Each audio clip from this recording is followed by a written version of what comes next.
ನಮಸ್ತೆ ವೀಕ್ಷಕರೇ, ನಿಮ್ಗೆಲ್ಲ ತಿಳಿದಿರುವ ಹಾಗೆ ಇತ್ತೀಚಿನ ದಿನ ಅಂದ್ರೆ ಈ ವರ್ಷ ಚಳಿಗಾಲ ಹೆಚ್ಚಾಗಿದೆ. ಅಂತಂದ್ರೆ ಪ್ರತಿ ವರ್ಷ ಡಿಸೆಂಬರ್ ಫಸ್ಟ್ ವೀಕು ಅಥವಾ ನವೆಂಬರ್ ಕೊನೆಯ ವೀಕಲ್ಲಿ ಸ್ಟಾರ್ಟ್ ಆಗುವಂಥ ಚಳಿಗಾಲ ಈ ಬಾರಿ ನವೆಂಬರ್ ಫಸ್ಟ್ ವೀಕಿಂದನೇ ಇದೆ.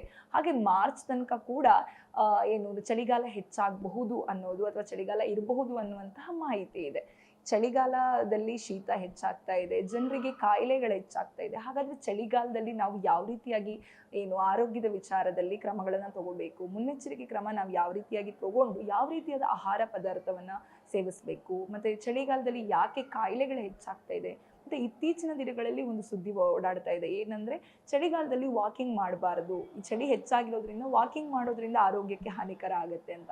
ಇದನ್ನೆಲ್ಲ ತಿಳಿಸ್ಕೊಡ್ಲಿಕ್ಕೆ ನಮ್ಮ ಜೊತೆ ಡಾಕ್ಟರ್ ಶುಭ ಅವರಿದ್ದಾರೆ. ಅವ್ರನ್ನೇ ಮಾತಾಡ್ಸೋಣ ಬನ್ನಿ. ಮೇಡಮ್ ನಮಸ್ತೆ. ಈ ಬಾರಿ ಪ್ರತಿ ವರ್ಷಕ್ಕಿಂತ ಚಳಿಗಾಲ ಹೆಚ್ಚಾಗಿದೆ. ಅಂದ್ರೆ ಚಳಿಗಾಲ ಹೆಚ್ಚಾಗಿರೋದ್ರಿಂದ ಜನ ಯಾವ ರೀತಿಯಾಗಿ ಎಚ್ಚರಿಕೆ ತಗೋಬೇಕು ಅಂತಂದ್ರೆ, ಆರೋಗ್ಯ ಸಮಸ್ಯೆಗಳು ಹೆಚ್ಚಾಗ್ತಾ ಇದೆ.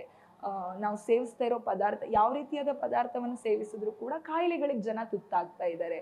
ಶೀತ ಅಥವಾ ಜ್ವರ ಅಥವಾ ಬೇರೆ ಸಾಂಕ್ರಾಮಿಕ ರೋಗಗಳಿರ್ಬೋದು, ಇವುಗಳು ಜಾಸ್ತಿ ಆಗ್ತಾ ಇದೆ. ಏನಿರ್ಬೋದು ಮೇಡಮ್ ಇದಕ್ಕೆ ಕಾರಣ?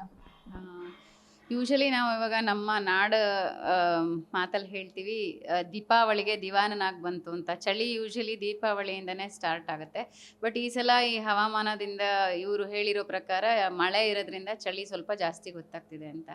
ಸಾಮಾನ್ಯವಾಗಿ ಚಳಿಗಾಲದಲ್ಲಿ ಎಲ್ಲ ಪ್ರಾಬ್ಲಮ್ಮು ಯಾವುದು ಬೇಗ ವಾಸಿ ಆಗಲ್ಲ ಅಂತಲೂ ಹಿಂದಿನಿಂದನೂ ಪ್ರತೀತಿ ಇದೆ.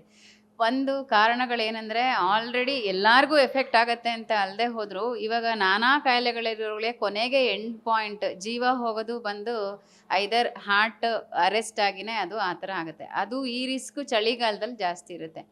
ಒಂದು ಏನಂತ ಹೇಳಿದ್ರೆ, ಚಳಿಗಾಲದಲ್ಲಿ ವ್ಯಾಸೋ ಕನ್ಸ್ಟ್ರಿಕ್ಷನ್ ಅಂತ ಹೇಳ್ತೀವಿ. ರಕ್ತನಾಳಗಳ ಹಿಗ್ಗುವಿಕೆಯ ಪ್ರಮಾಣ ಕಡಿಮೆ ಆಗುತ್ತೆ, ಅಂದರೆ ಕುಗ್ಗತ್ತೆ ರಕ್ತನಾಳಗಳು. ಇನ್ನೊಂದು ನಾವು ಬ್ರಾಂಕೋಸ್ಪಾಸಮ್ ಅಂತ ಕರಿತೀವಿ. ಅಂದರೆ ನಾವು ವಿಂಡ್ ಪೈಪ್ ಅಂತ ಆಡು ಭಾಷೆಯಲ್ಲಿ ಹೇಳೋದಿದ್ರೆ, ನಾವು ಉಸಿರಾಡೋಕ್ಕೆ ಟ್ರೇಕಿಯ ವಿಂಡ್ ಪೈಪ್ ಗಾಳಿ ಆಡೋ ಜಾಗ ಯೂಶಲಿ ಚಳಿಗೆ ಸಣ್ಣ ಆಗುತ್ತೆ.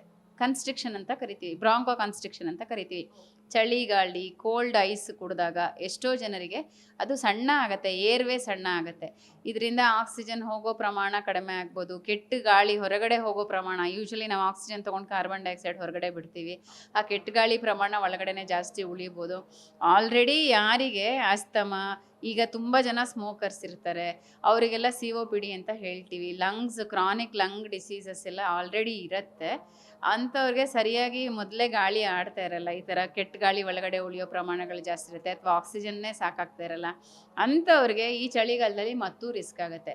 ಆಲ್ರೆಡಿ ಸ್ಮೋಕರ್ಸ್ ಇರ್ತಾರೆ, ಮತ್ತು ರಕ್ತನಾಳಗಳೆಲ್ಲ ಆಲ್ರೆಡಿ ಕೊಲೆಸ್ಟ್ರಾಲಿಂದ ಬ್ಲಾಕ್ ಆಗಿರ್ಬೋದು, ಕಮ್ಮಿ ಅದರ ರಕ್ತನಾಳಗಳು ಹರಿಯೋಕ್ಕೆ ಜಾಗ ಕಡಿಮೆ ಇರ್ಬೋದು. ಅಂಥದ್ರಲ್ಲಿ ಚಳಿ ಜಾಸ್ತಿಯಾಗಿ ಅದರಲ್ಲಿ ಮತ್ತೆ ಇನ್ನೂ ಸಣ್ಣ ಆದರೆ, ರಕ್ತನಾಳಗಳು ಸರಿಯಾಗಿ ರಕ್ತನೇ ಸಪ್ಲೈ ಮಾಡಲಿಲ್ಲ ಅಂದರೆ ಆಕ್ಸಿಜನ್ ಪ್ರಮಾಣ ಕಡಿಮೆ ಆಗ್ಬೋದು. ಸೊ ಇದು ಎಲ್ಲದರಿಂದನೂ ರಿಸ್ಕ್ ಜಾಸ್ತಿ ಇರುತ್ತೆ. ಗ್ಯಾರಂಟಿ ನ್ಯೂಸ್, ಸುದ್ದಿ ಖಚಿತ, ನ್ಯಾಯ ನಿಶ್ಚಿತ.